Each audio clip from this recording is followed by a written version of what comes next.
আমি আছি কিশোরগঞ্জের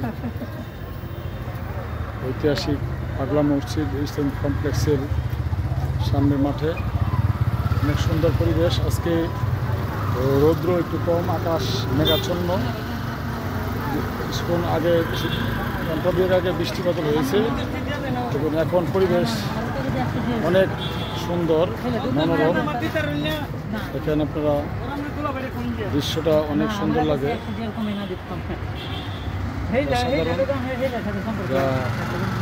নিজ চোখে না দেখলে বোঝা যাবে না। সুবহানাল্লাহ।